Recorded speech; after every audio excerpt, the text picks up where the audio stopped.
Rabbi Bukhari, Mary Nini, all the Mishtadim of the Mitzvah, looking forward to make you happy. When I make you happy, I'm happy too. ברוכים הבאים. בשם השם נעשה ונצליח.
תפילין.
we just started the evening. We also want to thank the Rabbi Yeshua Kaiko. Round of applause. He made us all happy. So let's get his brother, Hashem Shlomo, his father. We're now dedicating a song. נהרי לרפואת הילד יעקב לישראל עם תמר מלכה, שיהיה לו רפואה שלמה, שיהיה למעלות, אני אומר, עושה שיהיה למעלות, אני מתחיל ומסתר תענצה.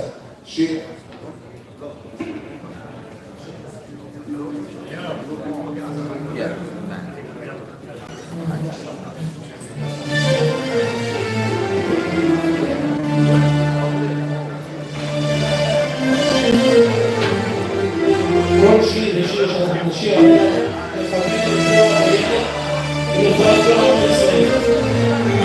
ולהצלחתכם. תגידו אמן.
ولا خدت بالي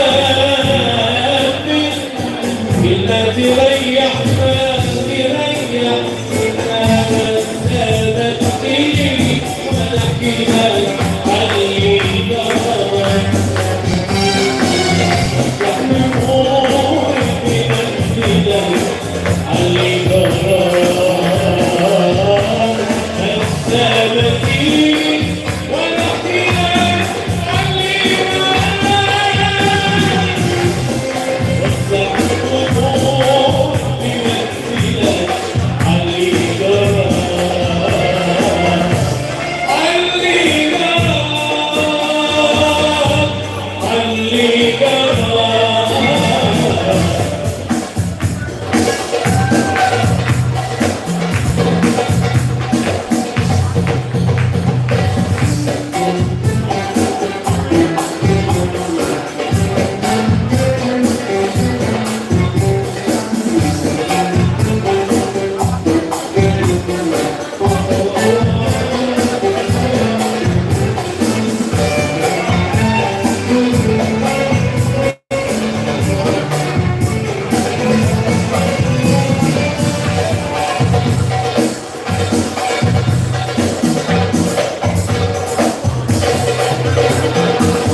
Yeshua.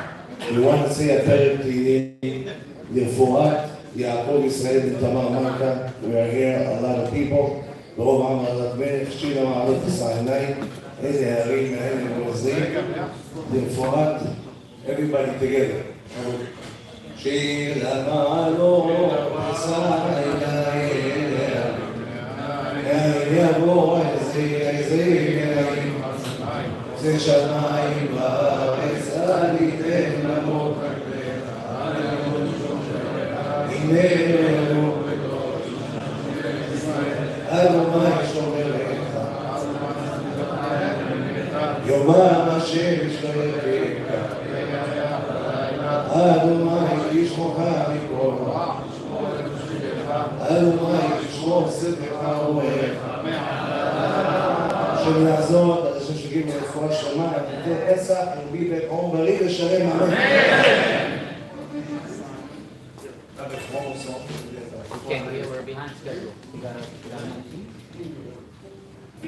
we have our meeting.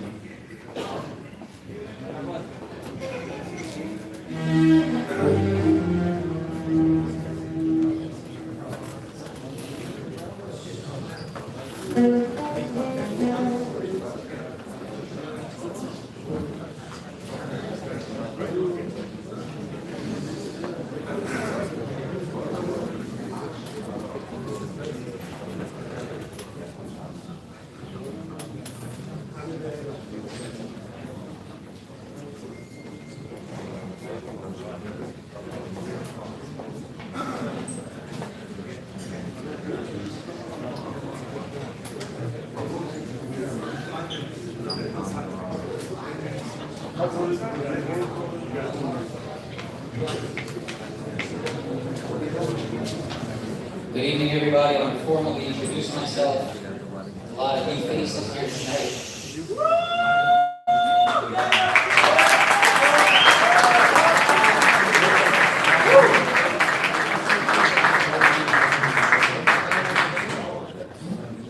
I'm the annoying guy you had to text for the RSVP.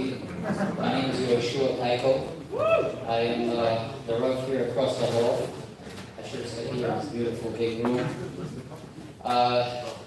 The way this event started, really the way we started to be inspired to make this event, every Tuesday night at 8:30, we have a shear in the other room.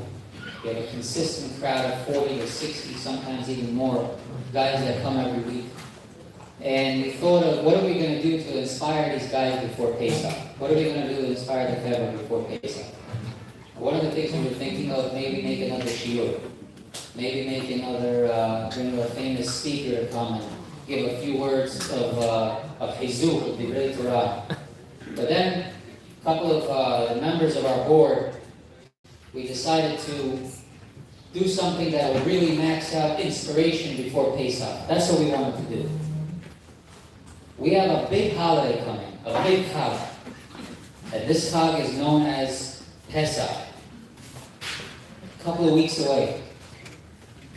For those of you that know what Pesach is already, I'm not going to give you a whole spiel about it, but I want to bring a modern version of how we could look at Pesach today. And the Rambam foresaw this almost 1,000 years ago when he wrote this, and listen very closely to what the Rambam writes. The Rambam writes, in the time before Mashiach will come, Bnei Ishmael and Bnei Esav, who are both the inheritors of, not the inheritors, but are both the offspring of Abraham Avinu, they will both come and go to Israel and say, this land belongs to the offspring of Abraham. We are the offspring of Abraham. Are they not? Esav is the grandson of Abraham Avinu. Ishmael is the son of Abraham Avinu. And they will come in the days of Mashiach and say, this land belongs to us. The Rambam says there will be no answer to this question. This is in the Pirush to Mishnayot of the Rambam in Masechet Sanhedrin. He writes this. There will be no answer except one thing. Who keeps the Seder Pesach? Do the Ishmaelim keep Pesach today? Do the Bnei Esav keep Pesach today? All those that are kashur to the Chag of Pesach, it is the ultimate proof that you are a descendant of Abraham Avinu And you were the one that was, Hashem spoke to Abraham and told him, Ki geri yezaraka be'eretz tolahem, va'avadu ve'inu otam 400 shana. You will be slaves in the land. And this holiday, even the most fried Jew or the most frum Jew, they keep Pesach. They keep something in Pesach. In my office, they make a joke. Some people, they call him, he's the Manischewitz Jew. They bring they have something, matzah, wine, something for Pesach that they acknowledge. These are the people that in the future will be the ones to inherit the Olam Yerushalayim. Everyone asks me, and a lot of people ask me, if I could, I'm telling you, I'll show the list of the RSVPs. I had to put, why is Berel coming? Berel Solomon is not just a guy that looks like a Torah version of me, because I got that 1,000 times tonight. But I want to explain to everybody why I decided to bring Berel. I was very hurt that public companies, that yes, Jews shouldn't be subscribed to these companies. And Hollywood, they disgraced our name the last 5 years. Disgraced. They specifically went to find stories, one of a million stories, to desecrate our name, to put our name down. And besides the people watching it or hearing about it and saying this is really horrible, I know I'm in the workforce. I learn half a day and I work half a day. And part of my half a day job is having to answer questions to people. Hey, is it true that Jews do this and Jews do that? And I have to answer these questions. And I'm thinking, where are they getting it from? And eventually I found out. And there were a lot of people, a lot of Jewish, from and non-from, Jews that were offended by what was portrayed by the media.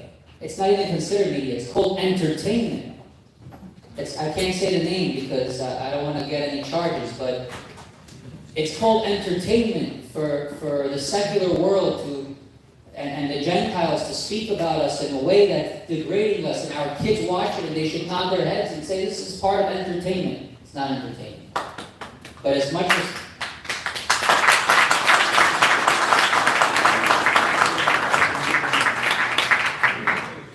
as you and I felt wrong about it, including myself, we did nothing.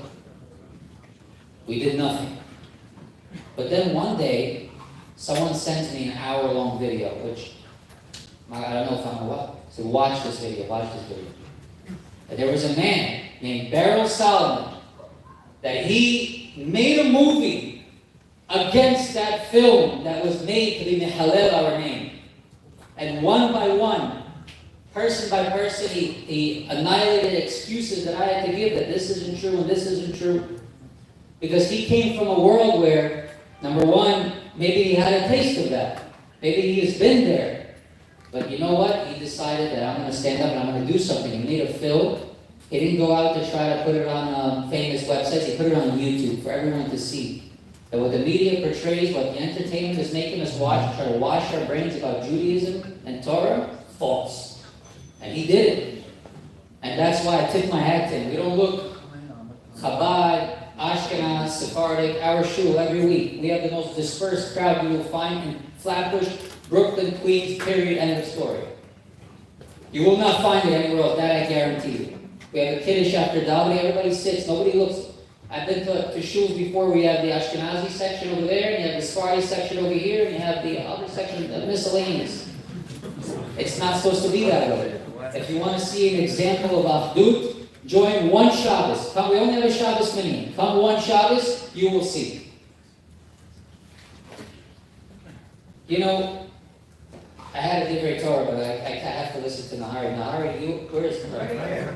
Yחיאל, I have something prepared, but I'm excited for the show that you have first tonight. I'm not going to say it, but what I will say is, I try to do one thing. I try to bring the best of the best in this room. We have the best Chazan right here in this room.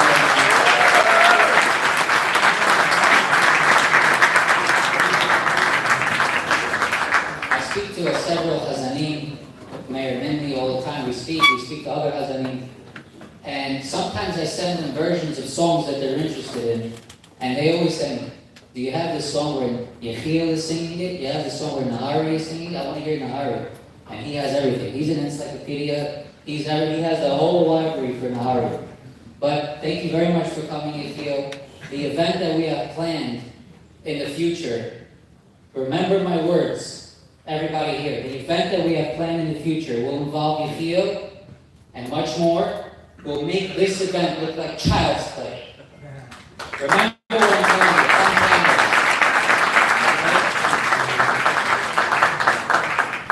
Number two, we had a big Slichot event here, but before Yom Kippur. At that time, there was a big question about where Brooklyn's going to stand. Where are we going? Who's going to speak for us? The past few weeks, I've seen Motzei Shabbat. I turn on my phone around 9:30, 10 o'clock. I see a Jew get jumped by 6 people. Right? Everybody saw that? I'm not the only one, right? I hope I'm not a magnet for seeing things like that. And then weeks before that, days before that, and who do we speak to? Who are you going to tell that you don't feel safe? It's very hard for us to sit back and like I said, the reason why we call Berel here is because Berel chose the option of not doing nothing. So before I end my speech for tonight, I want to tell you that with us we have a guest of honor. Her name is Ina Vernikov. She is the city council.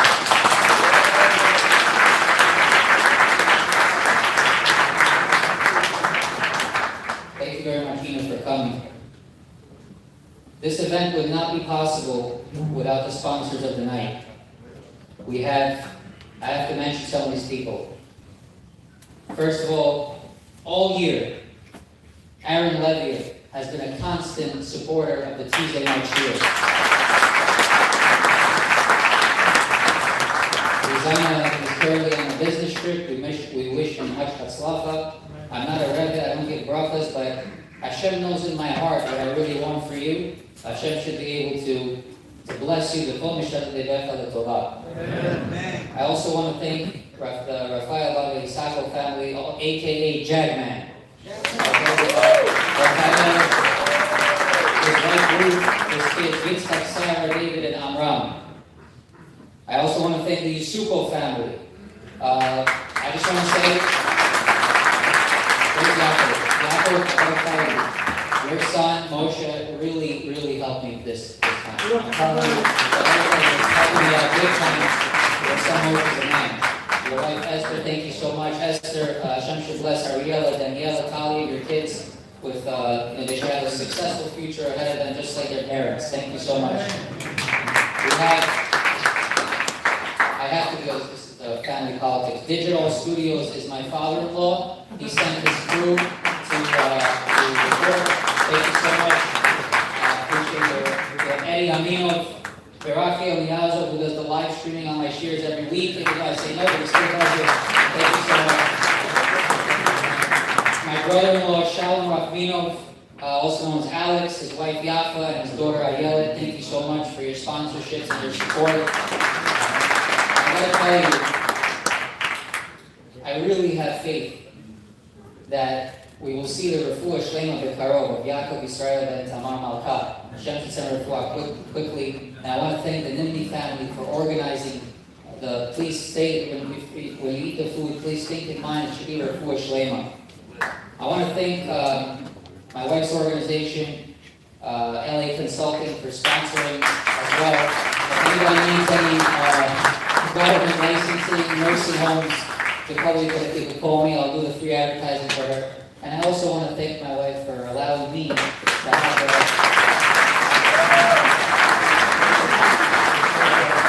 I'm telling you for her to be able to be patient and to give me the time to prepare for this year and to give time away from Shabbat, from the family, for the shul. Kol hakavod to her, and thank you very much for all your I said I'm having a sponsor that only Hashem sees. I'm respecting your wishes by not saying your name. Most of all, my brother Isaac, his wife Elena, Berel and Moti, who help every week, the twins, the twins, Yael, and the people that helped me to advertise this event, by the way. There's a company called JCN Advertising. Her name is Serena Hain. Don't call anybody else. You hear that, Serena? You bug me about that. Serena Hain, contact her.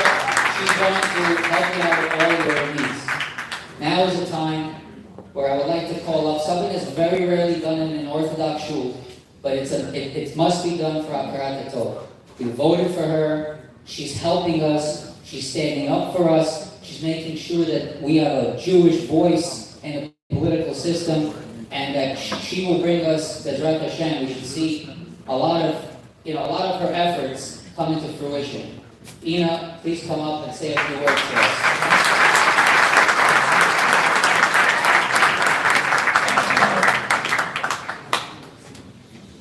Sitting up 10 minutes, who's going to time it?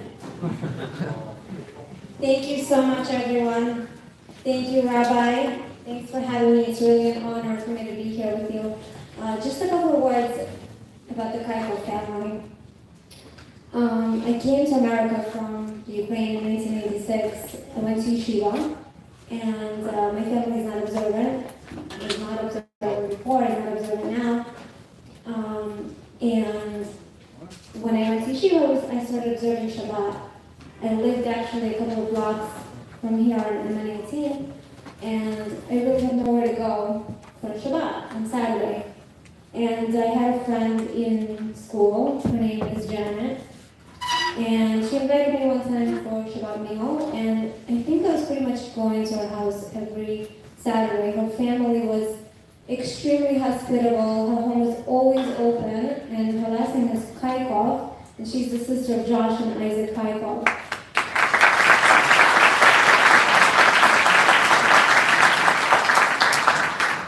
And so obviously this family, and I haven't, Mrs. Kaiko is here, and Mr. Kaiko is over here, and I haven't seen them in probably 20 years.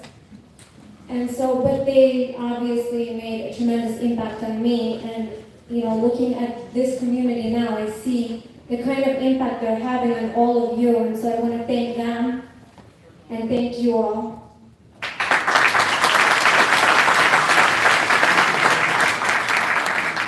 And also, I heard that many of you voted for me, so I just want to say thank you.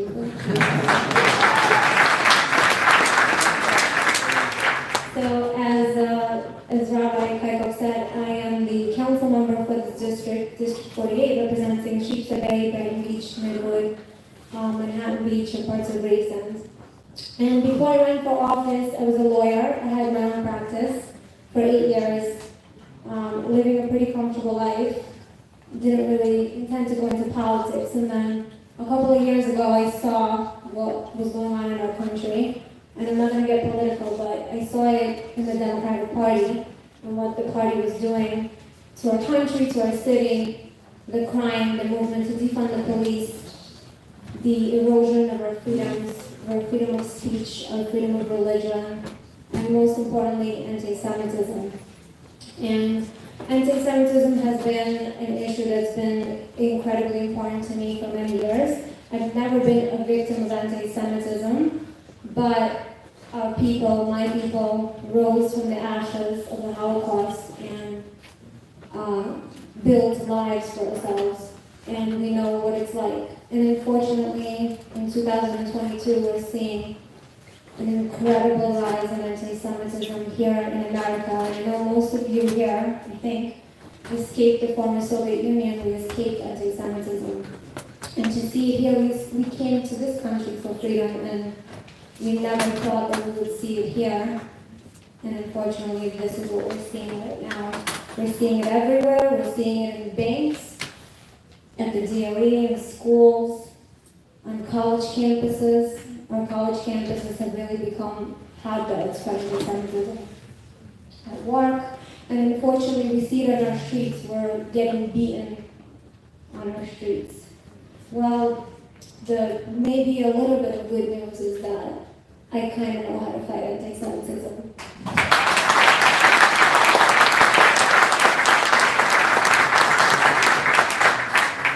I happen to have learned from the man I consider the best at doing this. I'm sure his name is very familiar here. Yeah, I'm sure he's no stranger to a lot of you. His name is Joe Hyken.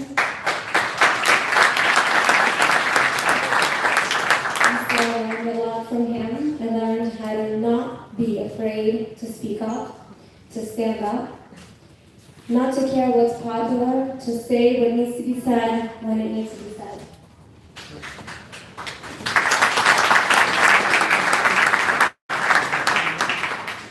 So I'm going to bring you, how much more time do I have? 5 minutes? I'm going to bring you a couple of examples because I think they're really important.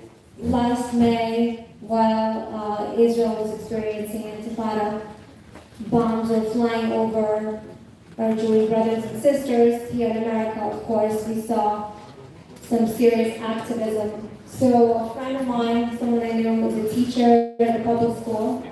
She came to me and she said, my principal sent us an email asking all of us, teachers, all of the staffers, to rally, to start being active in the cause for Palestine, for the Palestinian movement, to support pro-Palestinian rallies, to attend rallies, and to ask the government officials to sanction the state of Israel.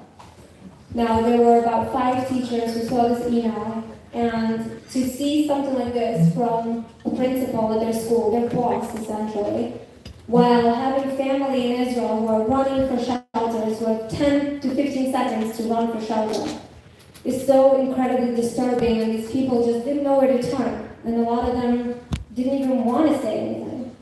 And so she came to me, and because this issue is so important for me, the second she told me about it, that night I stayed up till 1 in the morning. I wrote a letter to the DOE Chancellor, Misha Porter, and in the morning I went to the press. The New York Post picked it up in the morning. By the afternoon, every single media outlet picked it up. By Saturday, so this was Thursday night, by Saturday, like when I opened my phone after Shabbat, the DOE Chancellor issued a public statement saying that the principal has to apologize, and the principal immediately apologized.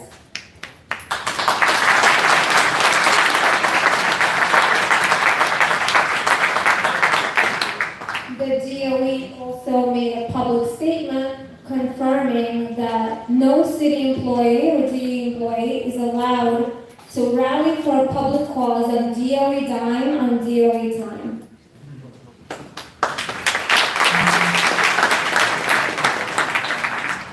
Why is this important? Because it sets a precedent. Putting things out in the public media is important. It sets a precedent for the future. Now, any teacher, I'm not saying this is never going to happen, but any teacher or DOE employee who wants to do this, who wants to rally for any political cause, is going to think twice before they do it.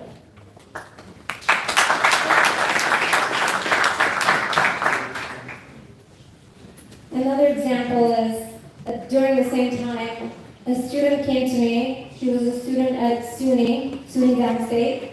She tells me there are 100 Jewish students on a SUNY campus who are afraid. They're being harassed. They're being harassed in the media. They're afraid to walk on their campus. They're being called dirty Jews. They're being called names. We don't know what to do. We have a group of the 100 students, and we set our messages to be deleted. That's how afraid we are.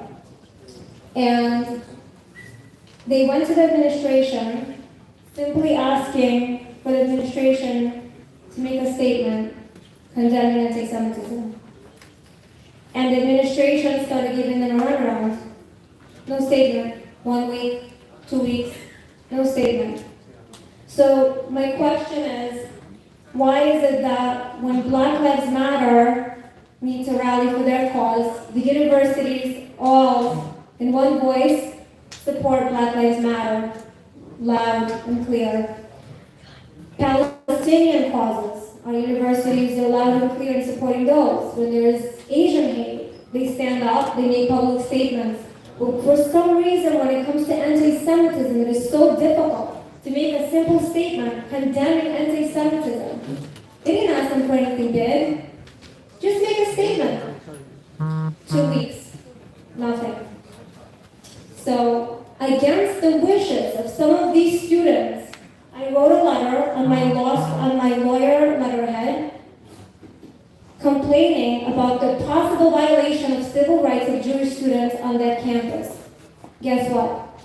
The next day, the president wrote them back saying they're going to have a meeting with the school, police, and the university administration. Now let me tell you that I had two of these students call me after I posted the letter on my social media, asking me to take it down, to take it back, take it down. They're yelling at me, they're telling me they're going to sue me. We're living in a very difficult time, but this is pathetic. That Jewish students are afraid, they're so scared of my letter simply asking the school to condemn anti-Semitism. Unfortunately, this is partially why we are where we are.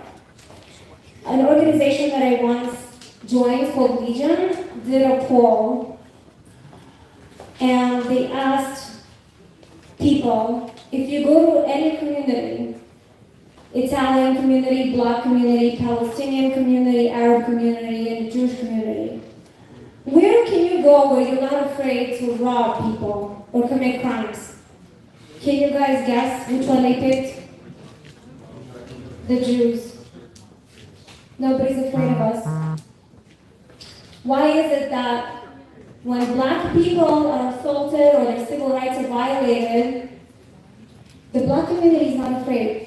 They're not afraid to speak up, and guess what? They get what they want. They get their civil rights. So it's about time that the Jewish community fights for our civil rights.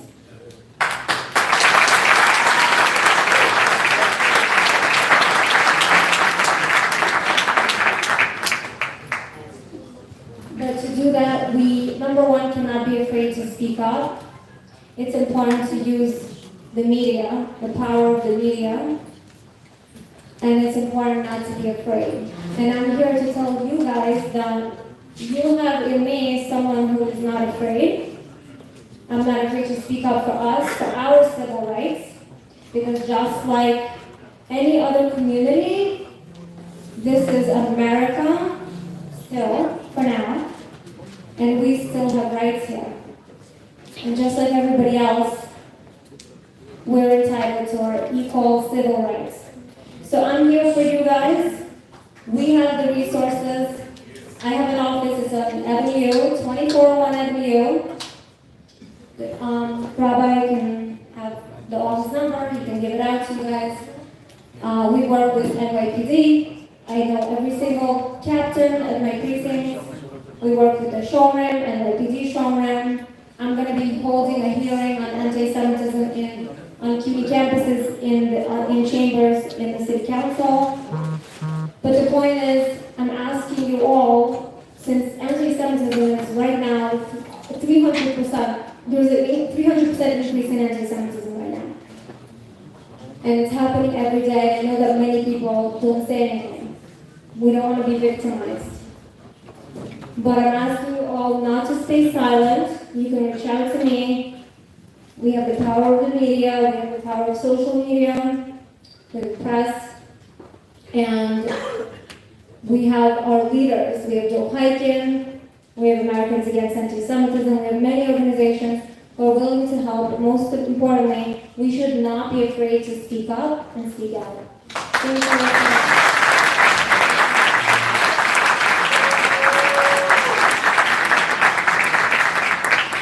So much, Yuna. Those were very, very powerful words. Thank you so much.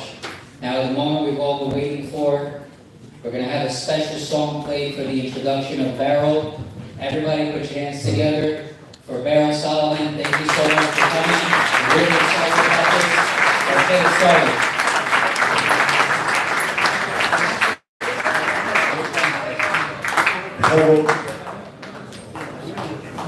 שיר אשא עיני נהרים לפרט לילד.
Now we keep a break. He's not done. We have another at least hour. We clean up his own mistake. 2 hours, the kid says. 2 hours. Yo te campaign. And round of applause for our great musicians, Joel, Gary, Maurice.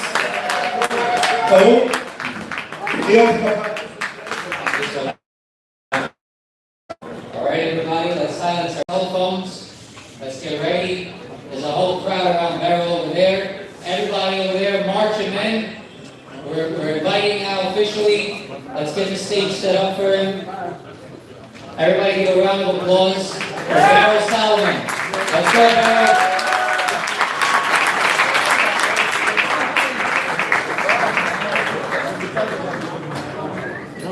Berel, Berel, Berel, Berel.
Let's go.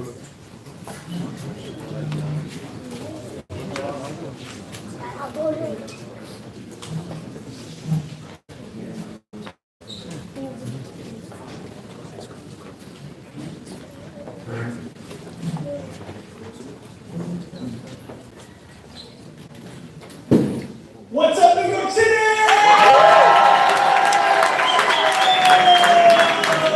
Yes. Wow, ladies and gentlemen, we're going to have an amazing, amazing evening.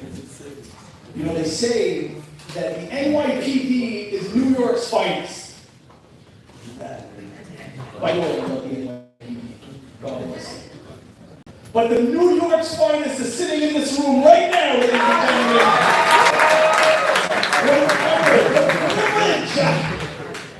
To be speaking to the chosen people. Wow.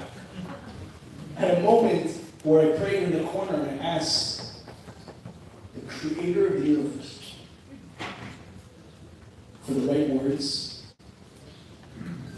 And I thanked him for the awesome responsibility to be speaking to the chosen people. We have to normalize the chosen people. I want to thank Rabbi Yeshua Keikov for bringing me up here. Round of applause.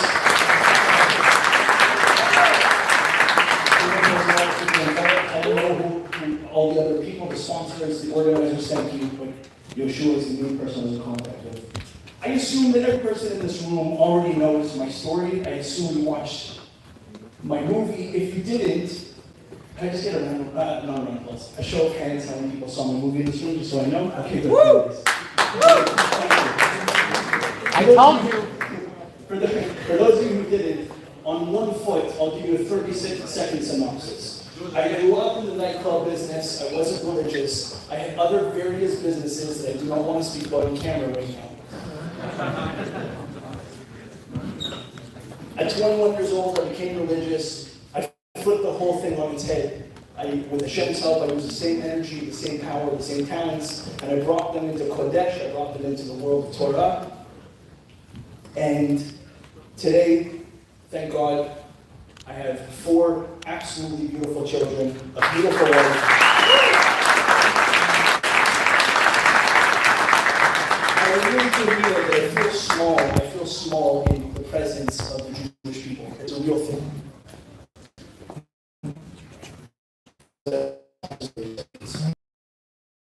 Small occurrence that I always heard about it, but it was like this thing, COVID-19. Anybody hear about it? Or as they call it, or as I like to call it, the plandemic, but we won't go there right now. That's another class for another time.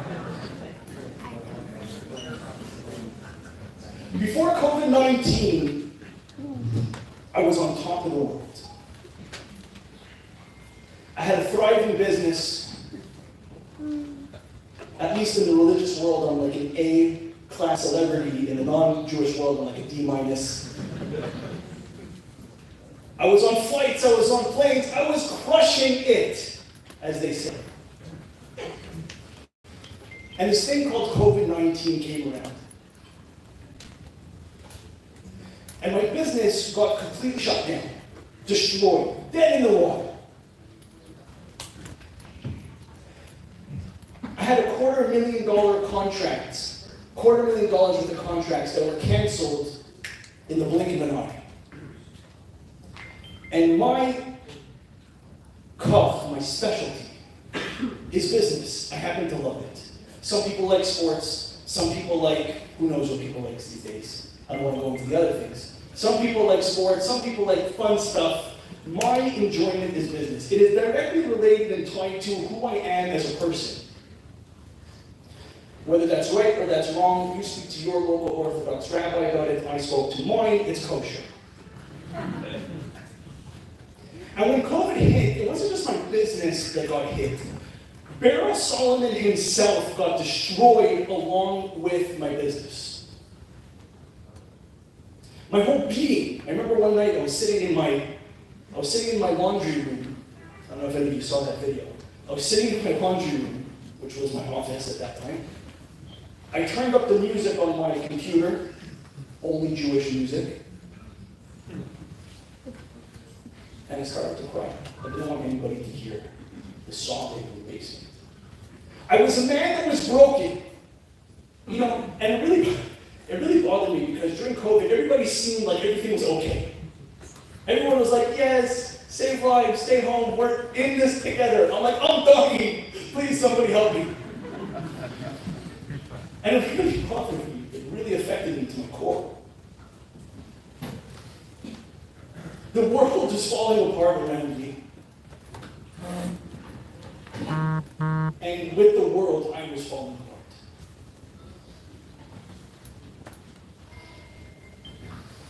There was a business that was going on during COVID. There was one business. Today it became the business of schmack scenes. We're not going to go there. Don't want to get too political on you guys. The business at the time was a business called the mask business. There was like a panic in the world. Where are we going to get masks? Everybody all of a sudden needed a mask. You saw videos in Brooklyn of people being hauled off in handcuffs for selling masks. And in Canada in general, we are much later on trends. So I saw my friends that were in the nursing home business. They were selling masks and they were killing it. And I wanted to get into that business because I was sitting on my hands, I was depressed, I needed to move. I needed to do something. And if there was opportunity, if there was a mask to be sold in Mexico, I wanted it.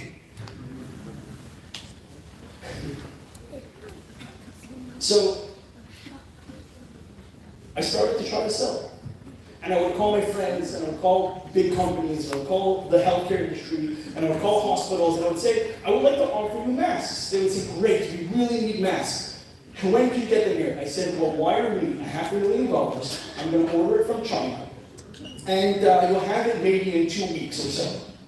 And everyone, if you remember, there was a time during COVID where credit ran out, there was no credit, Everybody thought the world was falling apart. There was no such thing as wire me. There was nobody had any trust at that moment. And trust is the operative word that we're going to be playing on tonight. So keep that word in your mind, because that's going to be a big theme of what we're going to be talking about tonight. Trust. So I posted on my LinkedIn that I have 1 million masks in Brooklyn. I wanted to see if people really needed it. I was clobbered. I got 400 or 500 private messages from every Tom, Dick, and Harry trying to buy my masks for whatever price. The problem was, I didn't have any masks.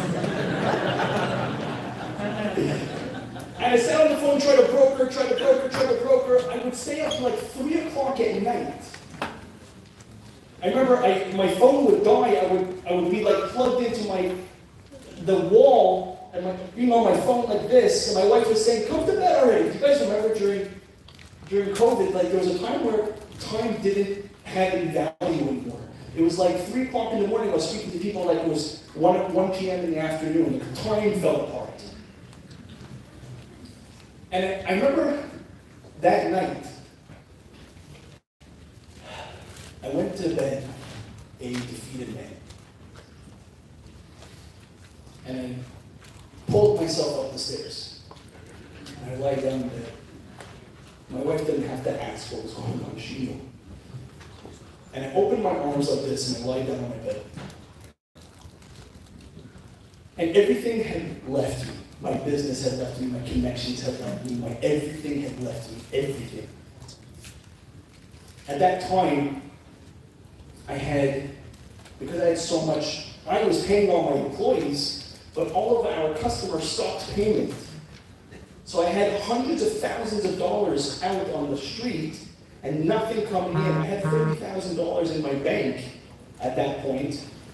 And if anybody is Jewish in this room, you will know that $30,000 for a family of 6, we just had it, so I had to recalculate. Our family of 6, that is about like 3 months worth of living. I had 90 days worth of oxygen. That is a scary place for a man to be. Any men in this room can associate with that? Yeah? Yeah, it's scary. It was scary. Was anybody else scared? Was I the only one that was scared during COVID? Yeah, there's one guy. Good, thank you.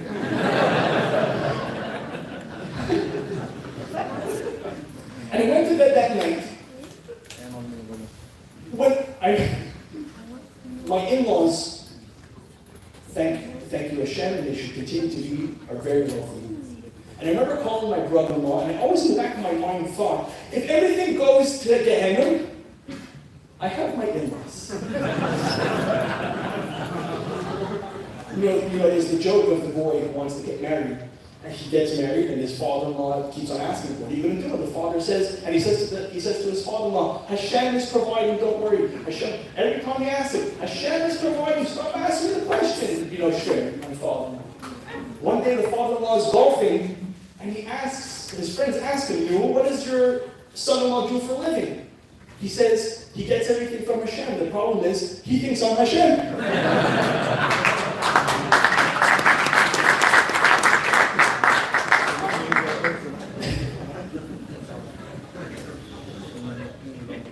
I called my brother-in-law on my phone. I was in my closet. I was sitting. I didn't want my wife to hear. I said, "So, how's business?"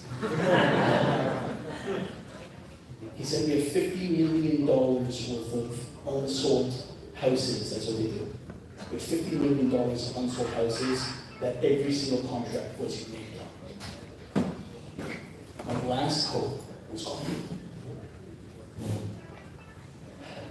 I lie down on my bed. I spread my arms like this, and in my mind, I pictured Hashem. Please don't judge me. I pictured Hashem like a gigantic horse. I'm allowed to picture Hashem however I want, okay? You can picture Hashem if you want. I picture Hashem however I want.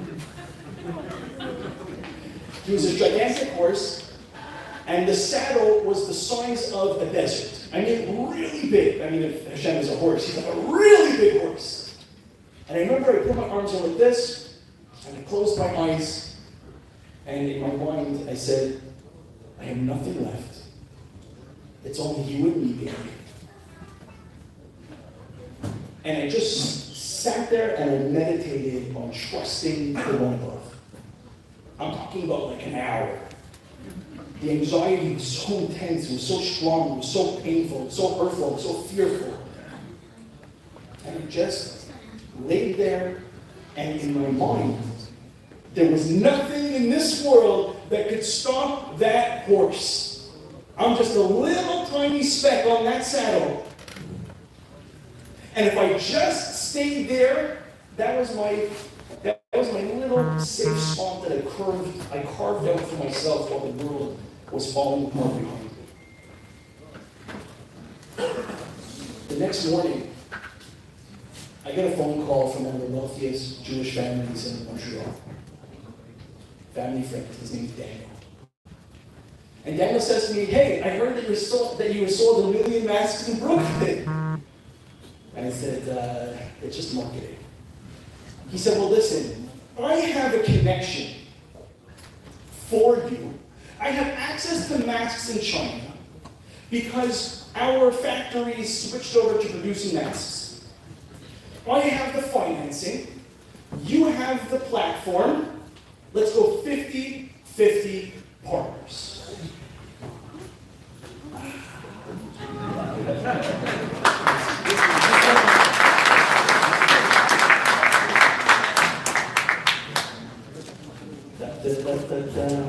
Thank you,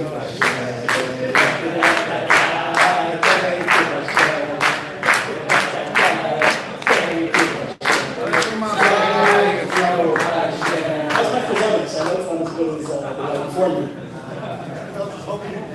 I'm working with Hashem if you're interested.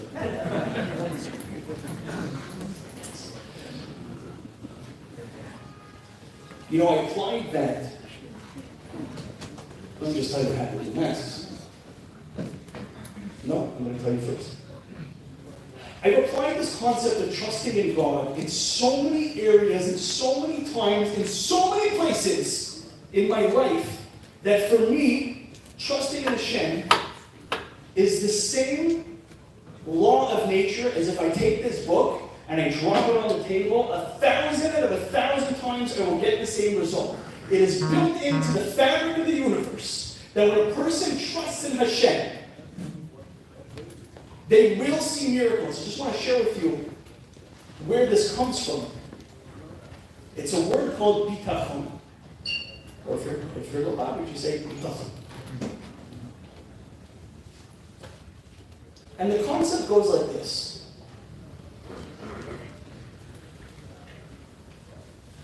When a person, there's a great book called Slobodras Shara Bitachon. Anybody ever heard of it? Well, really life-changing. It goes like this. The concept of trusting in God goes like this. When a person trusts in God, what you're saying to him is, I don't believe in the nature to save me. I believe in the power of the one above to transform my life despite whatever is going on and what is possible in nature.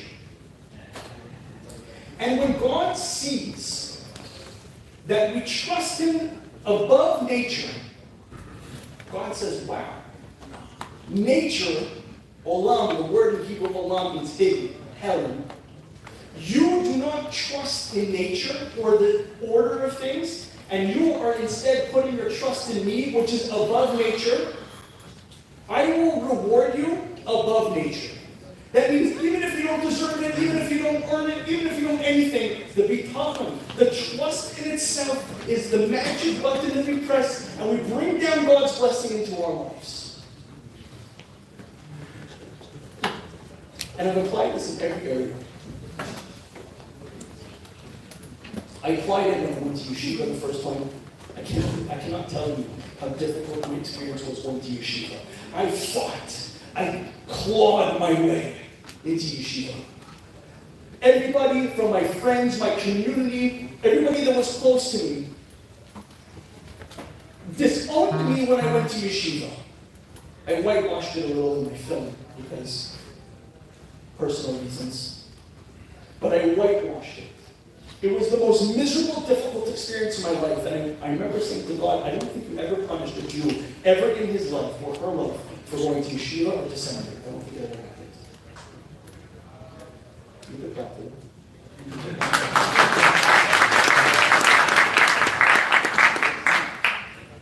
I applied it when I was getting married. I went to go marry a girl from Panama. You have to understand, in Montreal, marrying a girl from Toronto is far.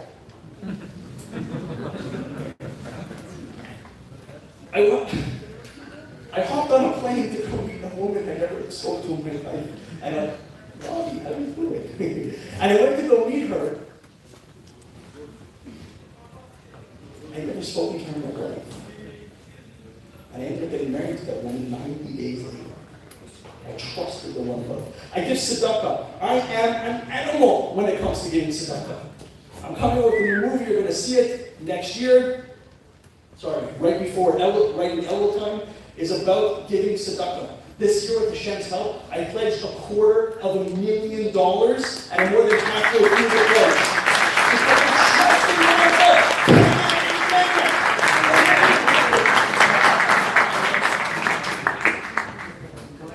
You know, I look like Sparky, but now that you see me talking, this is definitely not Sparky.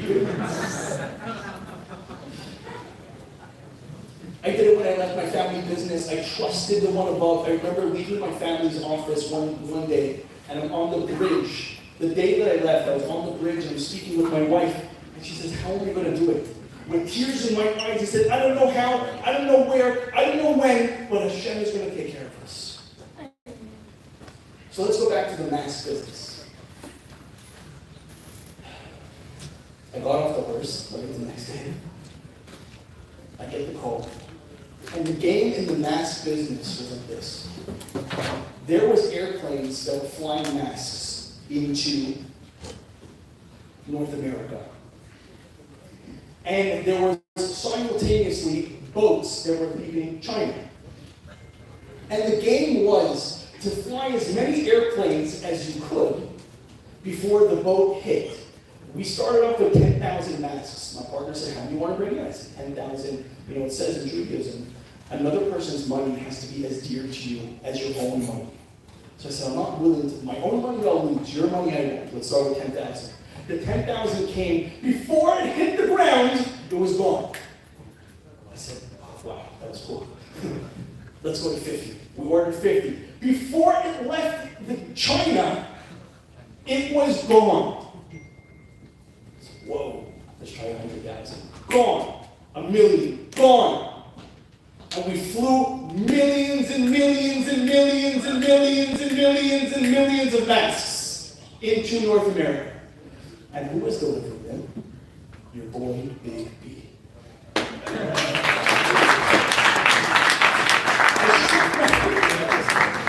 I stripped my wife's car.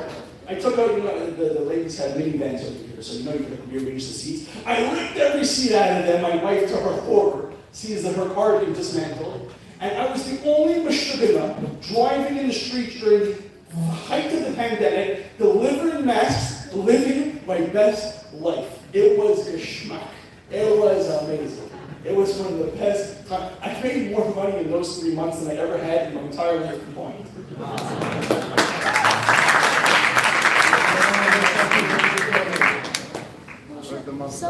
Money is not evil. Money is great. And the Torah speaks a lot about money.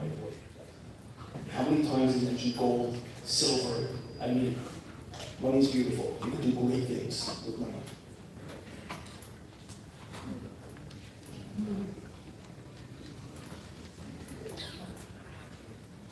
So this thing, I really believe, besides the tzedakah that I gave also at the time, I believe that it was the trust that helped me calm myself down.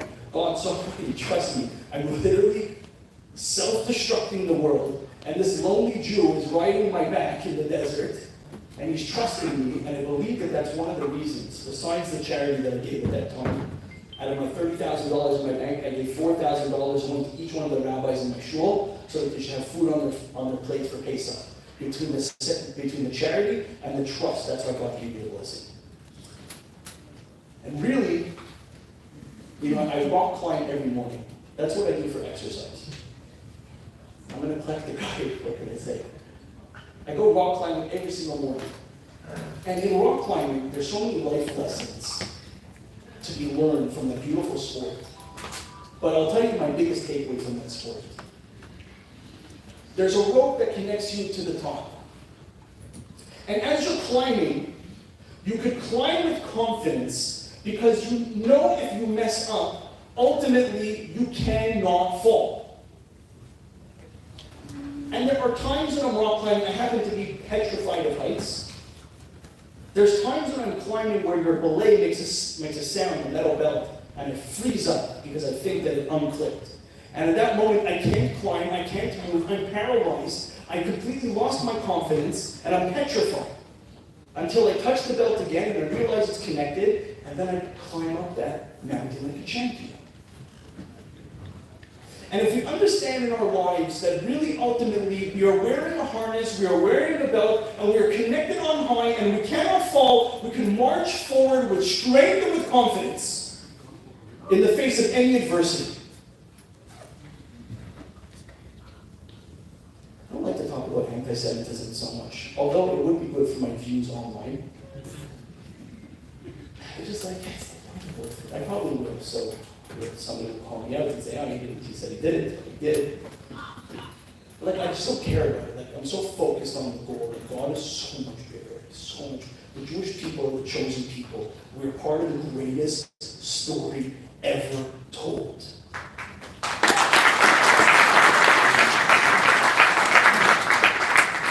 So a Palestinian, a Schmalestinian wants to say that we, whatever, he threw a rock and we shot him, and the whole world freaks out. I don't get so, he shouldn't have thrown the rock in the first place. What kind of world do we live in? I don't get so caught up with it. It's like, it's life happening. We're so much bigger than this. So there was a time, unfortunately, where the mask business fell apart. I knew that was the case because my Uber driver had offered to sell me masks. At that point, it was time to get out. And I call my partner, and I say, look, he says to me, before I could get anything out, he said, Berel, we gotta ramp up. We gotta get this thing rocking and rolling. We're going too small. I don't want to bring 1 million at a time. I want to start bringing 5 million masks at a time. And I said to him, not only do I not want to do that, but if I could cancel the 1 million in the air, I would, because I had intelligence that there was a boat that was about to hit the shores. And 3 days later, the masks went from 60 or 70 cents a mask to like 3 or 5 cents a mask. And he was so upset about me. I was fire selling masks at cost. He was so upset about me. Today he says I'm the biggest genius of the world. By the way, it's a miracle in itself. A lot of people lost their shirts with masks. It hurt a lot of business. A lot of people got hurt with that business. But Hashem helped me time it properly. So as the mask business started to fall down and go, guess who went with it? I went with it because my being is connected. Is connected to business. And if anybody has a problem with that, so is, just look at Issachar's rule.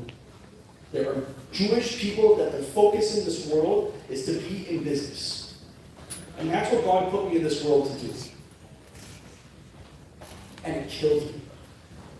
And our business, my video business, I have another business in video production, that started to fall, that didn't start, it was dead. It was dead in the water.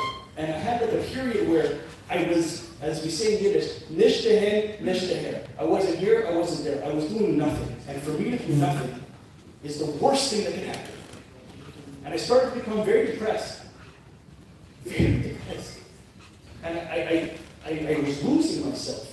I went with my wife to Panama for like 2 or 3 months because Montreal, I don't know if you've heard about this, but it became a Soviet country. It's owned by a dictator called Vladimir Trudeau. Yeah, we went there. And I had to escape. So I escaped to Panama. And I was so low, so low. I couldn't lift myself out of this low place that I was in. I mean, it was rough.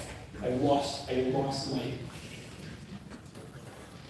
even, what do you guys, what are those fried things that you guys eat? What do they do with the meat? Even kibbeh, kibbeh. We don't do that much. I wish we did, I really love it. And I couldn't lift myself out. And my wife was tired of hearing about it. So I decided to reach out to an executive coach. And on my first conversation with him, in tears, I said to him,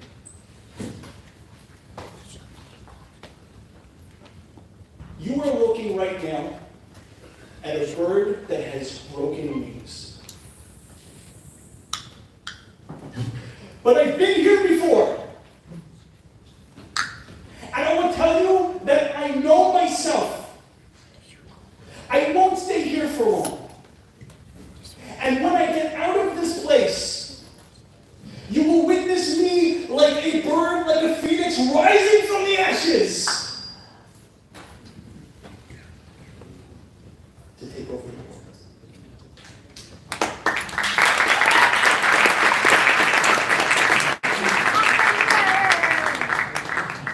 He helped me understand. He helped me see my weakness. He helped me understand who I was. There's two mitzvahs that people don't really talk about. I really wanted to find a source in Torah for a coach. Everything in my life that I do, I try to do according to Torah.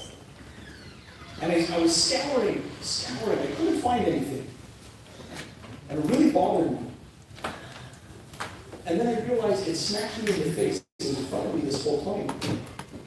There's a mitzvah in Pirkei Avos, Aseh lecha and kinei lecha, make yourself a rabbi and acquire a coach.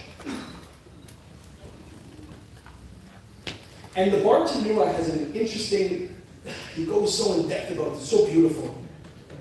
The Bartanura says, why is it Aseh lecha? Because you're not allowed to pay a rav. Why? Because when you pay a rav, you're bribing him or her. Birthing persons. Today I have to be careful. Crazy cookie with it. You're not allowed to pay a rav because you're bribing them. And when you bribe somebody, they cannot rule in your. They cannot judge you because you bribed them, you blinded them. But when it comes to a chaver, a friend, the Bartanura says, "Afilu mamon harbe b'chdei liknot et avaso." You should pay him a lot of, even if you have to pay a lot of money for a coach, in order to acquire their love. So he was seeing things in me. I bribed him. She was seeing the good in me that I could not see in myself.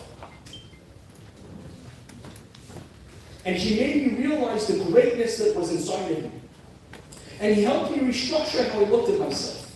And he helped me find my zone of genius, which every single person in this room has.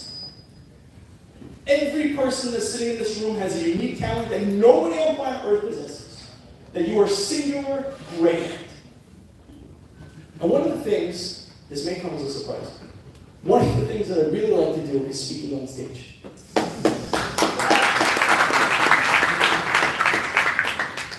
And on December 14th, 2020, I was sitting in a class with him in a session, and I made a goal for myself. I said, I want to be one of the biggest speakers in the Jewish world and to get paid large sums of money to do it very often. It's April 5th, 2022, and I'm standing here with Hashem's help tonight in front of you.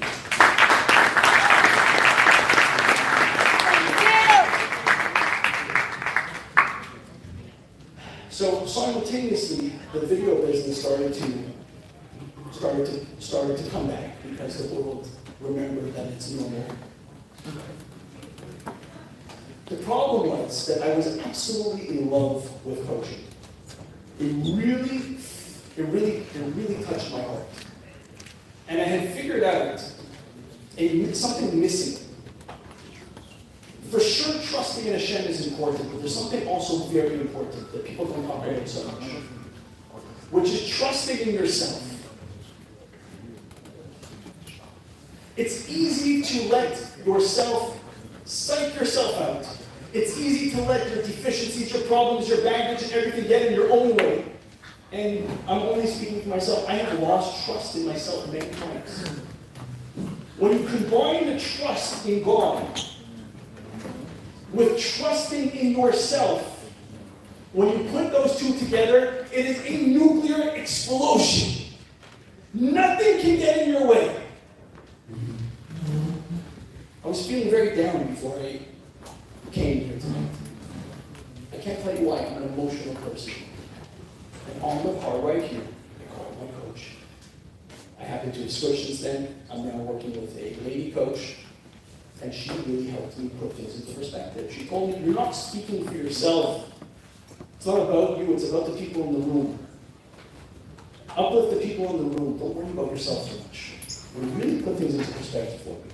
So trusting in the one above, coupled with trusting in yourself, makes a person unstoppable.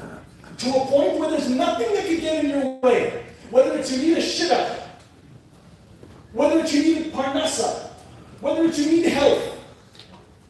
There's nothing that can get in a person's way when he trusts the one above, and he trusts or she trusts herself. Unstoppable for you. And fast forward a year and a half later, you may think I'm bragging, but it's me. So, okay, good. Fast forward a year and a half later, we have the largest coaching firm in the Jewish business world today. You know why we're number one? Because there's no number two. Woo! I want to open it up to questions, but before I do, and please think of your questions. We are not leaving here tonight, though we minimum 10. We've sealed the doors. She looked here. Shomri is watching. Thank you, Shomri. Round of applause for Shomri. The best.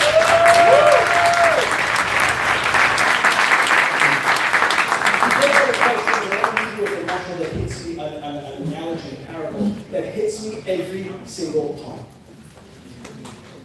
It's a story of a man who had everything in his life.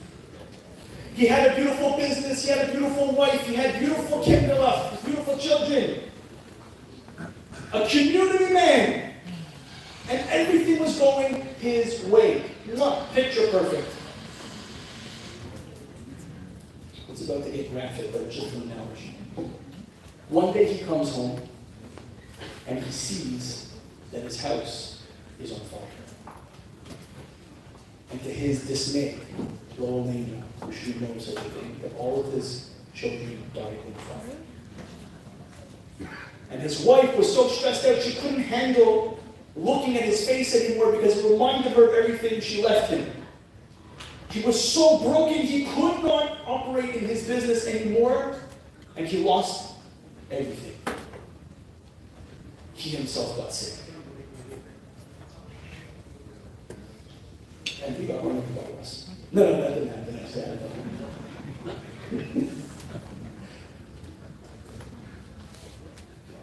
A few years go by, he gathers himself, as they say in Tehillim, he girds his loins. Who even knows what that means? What does it look like? What is girding your loins? He puts his life back together. He rebuilds his business. He finds a beautiful kala, a beautiful wife. He has children with her. And he lived out his life. And he died at 120 years old, a sweet, happy, fulfilled man. He goes up to heaven at the end of his life, and he's sitting there with Hashem, and he's reviewing every single step of his life, step by step. And as they're looking down into the earth, into the world, he sees that there's two sets of footsteps in the sand. There's his set of footsteps and God's footsteps. And every juncture in his life, Hashem is with him in lockstep. And he comes to this rough point in his life when he's 4 years old. And he sees, to his dismay, that there's only one set of footsteps in the sand. And he looks up at Hashem and he says, I don't understand! My whole life you were with me, together. And here in the hardest part of my life, in my most miserable moments, there's only one set of footsteps. Where were you? Hashem says to him, you're right. There is only one set of footsteps in the sand during your hard time.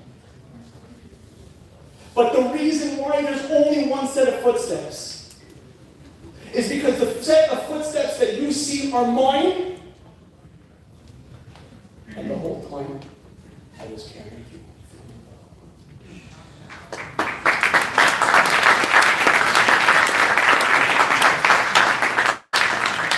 I know that we're close to Passover. For sure the women know this. I don't know if the men know this.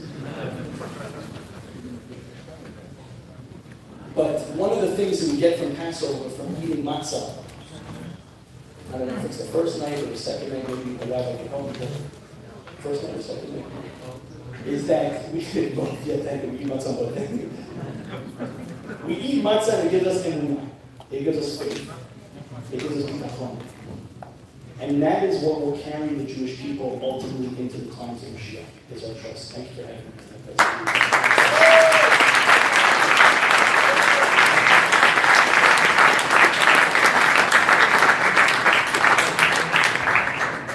So I want to open it up to a few questions. I know it's very, very, very late.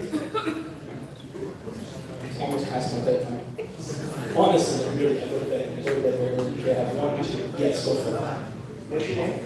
Round of applause for Leon. What a man. What a man. Yes, no, what's the question? Thank you for coming out. The question is, this is, I guess, all aspects, whether religious or professional or marriage, is you said trusting in yourself. That's one way to know, to ask Hashem for various things. Obviously, you have to trust in Hashem, but before that, you have to know, the person has to know what they want, what they are looking for. So what's your recommendation for people that might be lost, whether it's religious or professionalism or finding a job, and how to look inside themselves to see what they want? Because obviously it's a crazy, messed up world, but there's so many things going on. So what's your best, I guess, approach in person looking inside themselves to see what they want? You guys heard his question. How does a person know even what they want? How can you trust in yourself if you don't know what you want yourself? So the answer is, first of all, the good news is that what you want is already encoded in your DNA. It's already there. It's actually not so much about figuring out what you want, it's actually more peeling away what you don't want. And when you peel away what you don't want, what you want is actually there all the time. It's actually a lot more simple than you think. It's that thing that you think that if you give this up, then you're going to lose your parnasa, or you're going to lose this, you're going to lose this. It's that thing that you're scared to do for various reasons. I can only tell you what I did myself. I acquired a friend. I hired a coach for myself. I can only tell you what I did that helped me. Hope that answers your question. Yes, 1, 2, 3, yes. And hang on, I want to be fair to the ladies. We're equal society. Yes. What's your name? Yakira. Woo! Round of applause.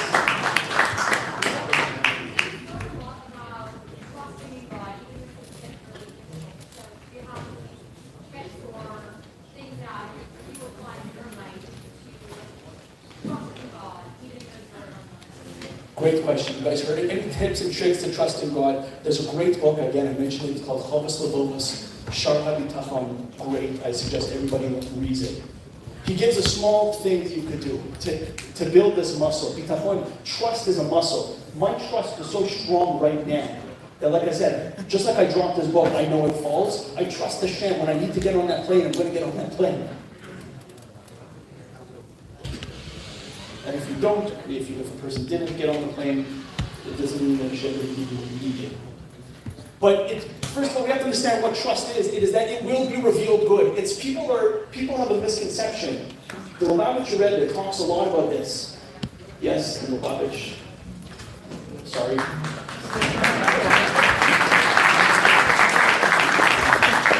When I practiced speech Yeshua, I didn't know what I was going to say. I told you I was going to get it. I told you.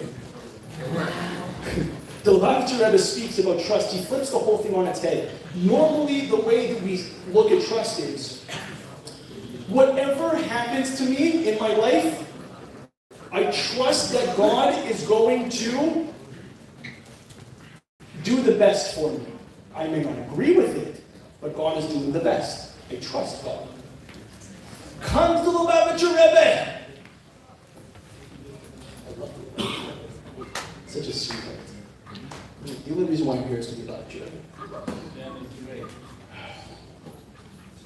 Comes the Lubavitcher Rebbe and flips the whole thing on its head. He says that when you trust Hashem, you should trust Him that it will be revealed good, that you can see it with your own eyes.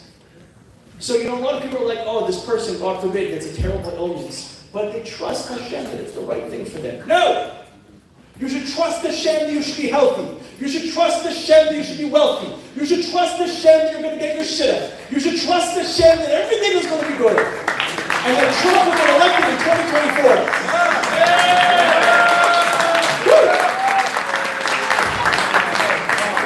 Let's go, Brandon. Yes. This is the only room in New York that I could go to. Okay. 1, 2, 3. Yes. Good. How are you? A question like this is, do we trust in God before or we believe? Which comes before? Trusting Him or believing Him? It's a good question. Good question. Could you trust Hashem and believe in Him? No, which comes before? Right. Trusting Him or believing Him? Right. Be careful. It's actually the same answer that I wanted to answer the lady. I didn't give her a proper answer. The tip. The book gives a suggestion, a tip. He says that you should, before you do anything, you should ask Hashem for that it should go well. And then when it goes well, thank Him. And you should start with very small things like, Hashem, please make sure I get home safely tonight. And then when you get home safely, thank Hashem for getting home safely. Before I stood on stage tonight, I was in the corner. I was talking to the wall. People thought I was crazy. The servers in the back thought that they didn't want to come near me. But I said, Hashem, please make sure that tonight goes well. And as soon as I step off stage, I'm going to say, wow, it went well, thank you.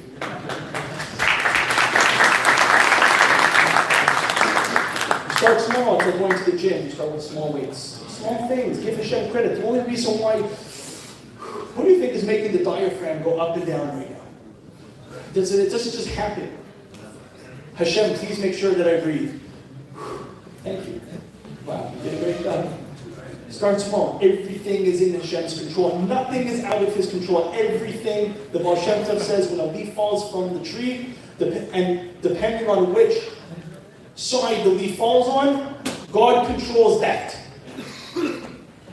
So ask Him for small things and thank Him when they come true. And then you could go bigger. Success in business, shidduch, health, parnasah, whatever it is. Next. Yes. What's your name? Yes, hi. What do you know when you're afraid?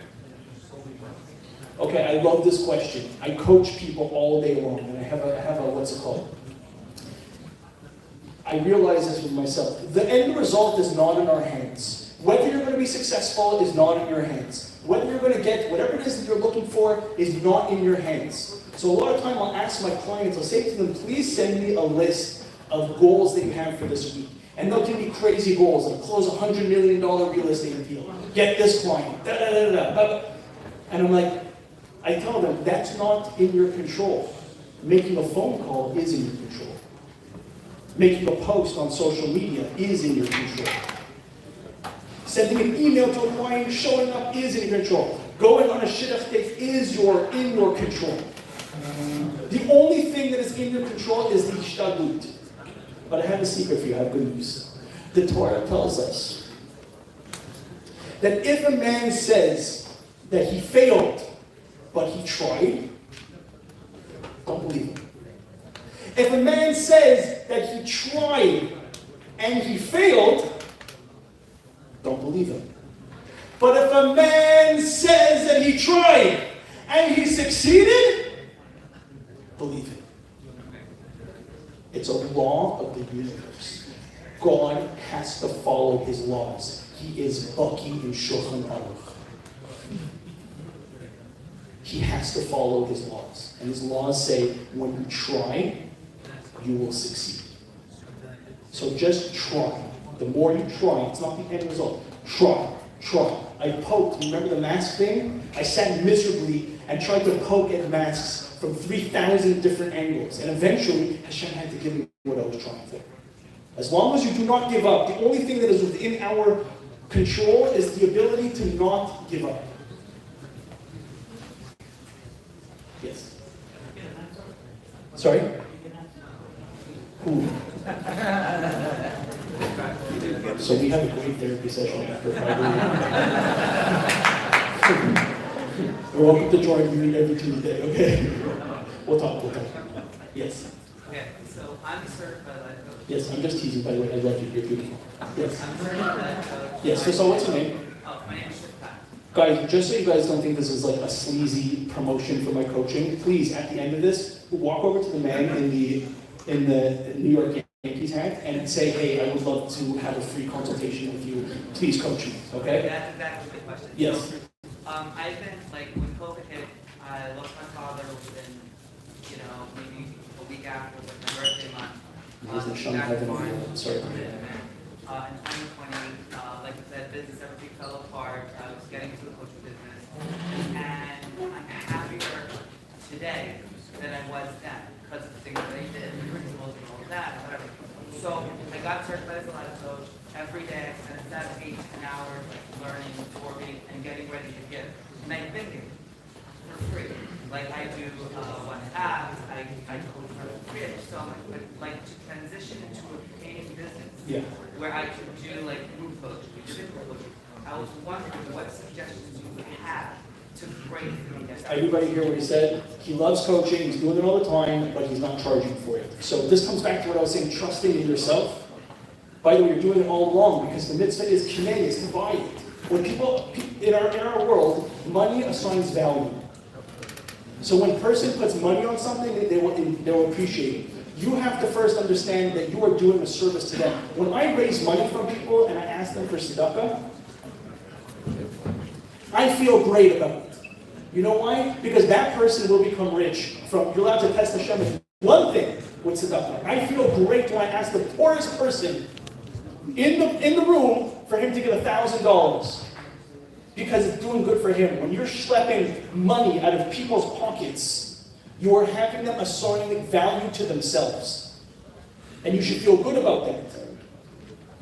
But like, what I'm saying is like, You're going to get a lot of clients you do free coaching. But I mean, it's serious. I literally talking to my good friend, today about that. So like, I'll literally go, and people will be like, wow, you're great, you're awesome, you've changed this guy's life, you've helped him, you've helped that. This lady was crying 20 years, all these things. And I'm like, okay, are you ready to sign up? Are you ready to do a free coaching consultation?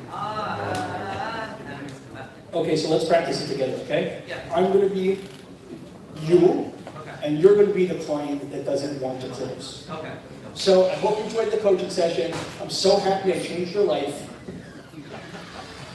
By the way, before they go on the free consultation, you should tell them that you're $3,000 a month, whatever it is. Everyone's like, maybe that's a good business. By the way, I'm $3,000 a month. If you want to get on the free coaching session, I'm happy. If we don't by the end, I still love you anyways. Are you ready to roll? Yes. Great. So we went through it. Great. Would you like to continue? Well, the thing is, like, I love your WhatsApp messages. They were so great. But I don't really need a consultation. I'm just, Look, I wouldn't be asking you this if I didn't believe in you. And I know what you're capable of, and I know your greatness. And I know that if you invest in yourself, you will become a champion. $3,000 is not going to kill you. Let's do this.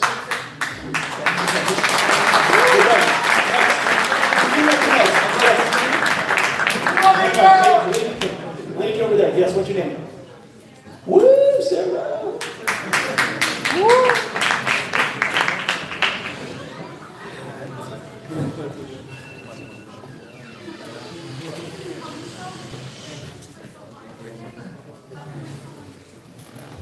How could someone take upon themselves?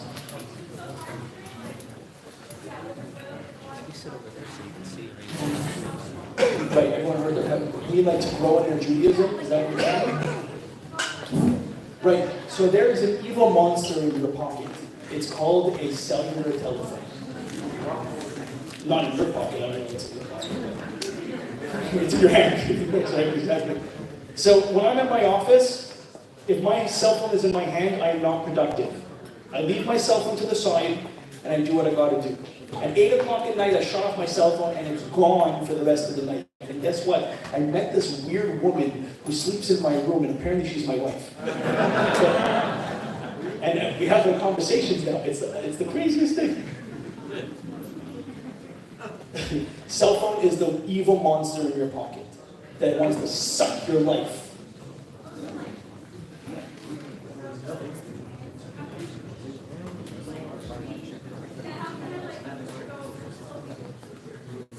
You guys heard a question? Gentlemen, this is very important. Have you stopped wearing pants and wear a skirt, okay? It's not that type, it's not that type of conference. Was that the question? Yes, was that your question? The first halacha, the first law in all of the code of Jewish law is be bold as a leopard. Despite what anybody is trying to tell you, be bold as a leopard. In order to be a Jew, you have to be brave. In order to be a Jew, you have to be strong. And never forget this, ladies and gentlemen, we are the greatest nation to ever walk the face of this earth, and we are the main characters in the greatest story ever told.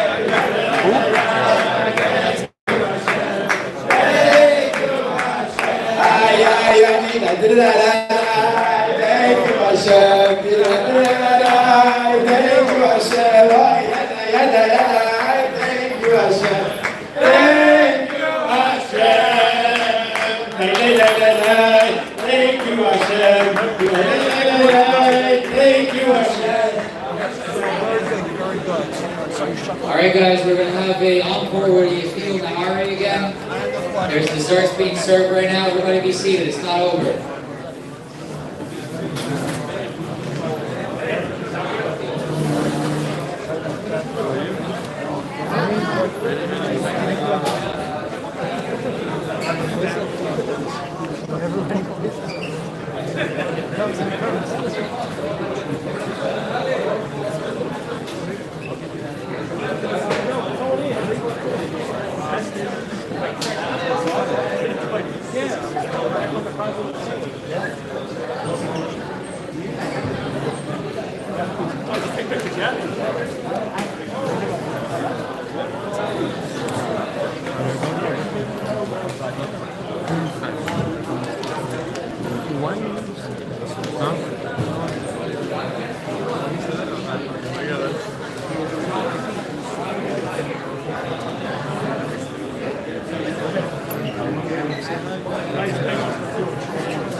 So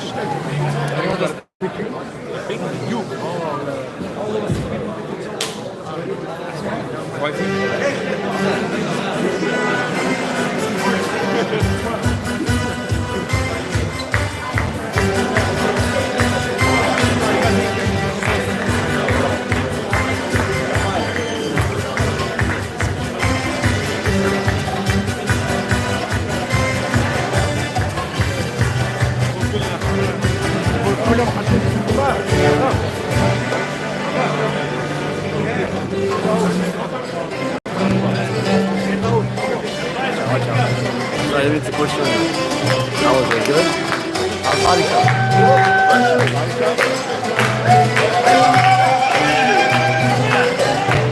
What about you?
اللي شفته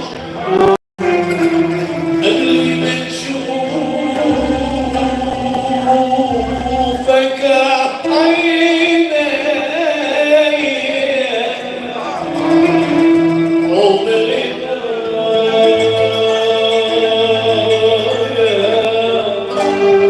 يحسبوني ازاي علي اللي شفته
Yeah.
Vamos, laki to קצת.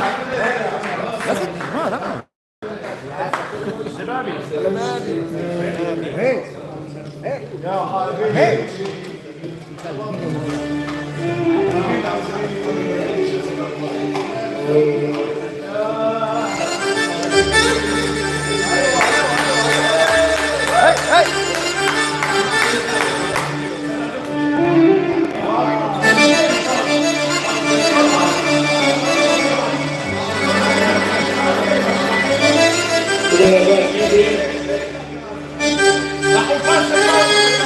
החופה של ברוך אני אמור וגם יענה, פחות ולכן.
ازاي يا حبيبي ازاي اوصف لك يا حبيبي ازاي قبل ما احبك قول ازاي يا حبيبي كنت وانا ببالك سكران ولا عندي بكره بنساك ولا حد يوم عشان يا حبيبي كنت وانا ببالك سكران ولا عندي بكره بنساك يا حبيبي يومي يا حبيبي خليني معاك فرحت انا بالايام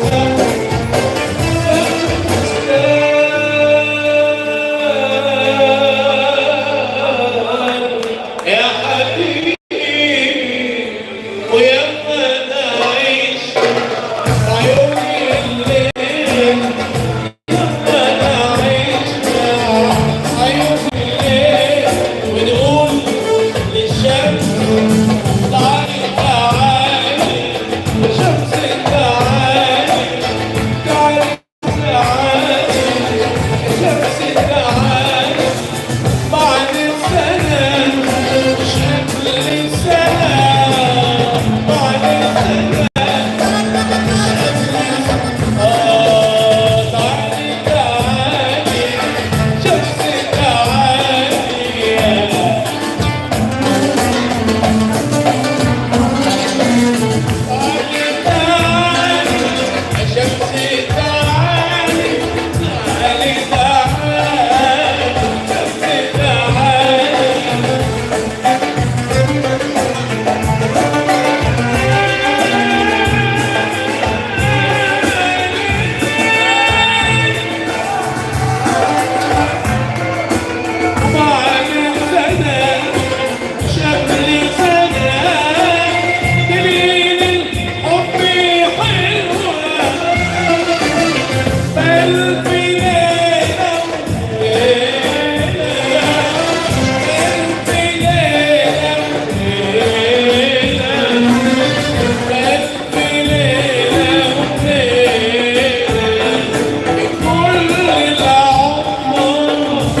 One more song before we leave.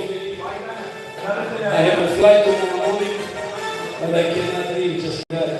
We have to sing at least one more song.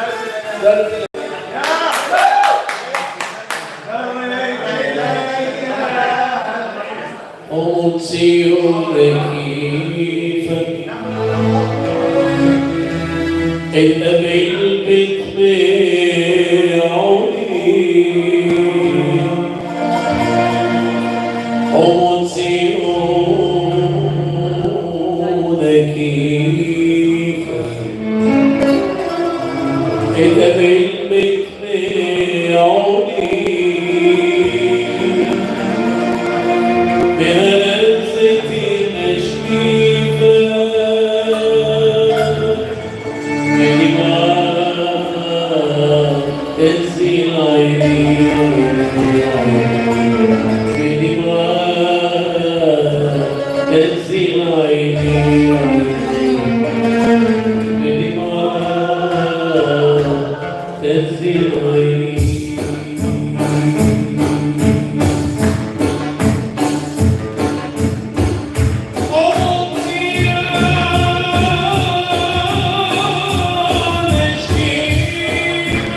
שניגאל בעזרת השם, ומשפחת נמנית יבואו איתנו לבית המקדש, בעזרת השם. וכולכם ברוכים, ברוכים תהיו. Thank you very much.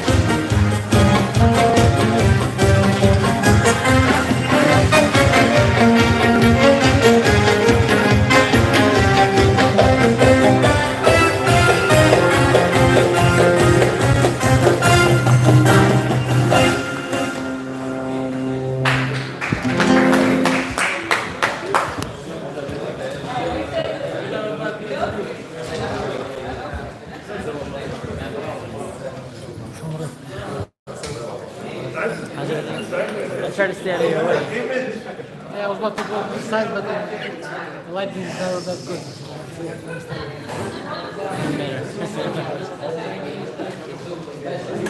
Also, the battery of the 360 camera, most of the lighting is I tried to piggyback off of other people's lighting. Like, I know you're going to use the vehicles, I put the light over the camera went in and like... You're a legend. Yes, he is. I agree. You know, you have anybody like this anywhere in the world? With the microphone stand? Some douchebag took the microphone stand from the beginning, gave the mic stand to him, and took the mic away. What the heck, where's the sound? Who did it? Idiot. You have to leave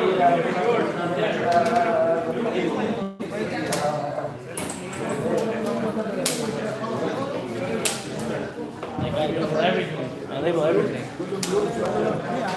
They still move it. I put this in the chuppahs. Мне раньше было такое, он там приготовил, там there was sing some song. There was one microphone, nice DJ. Young the shit out of the thing. Then, yo, we do it. So I brought the mic back, threw it back. Get it out.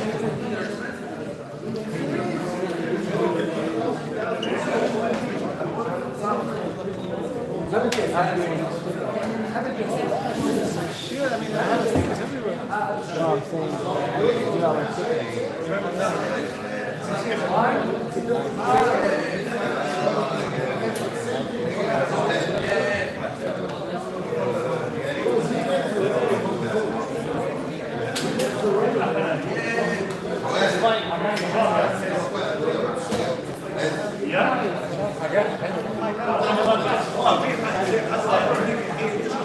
It's a beautiful voice.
How many years are you doing photography? Videography. How long have you been doing videography? 15 years.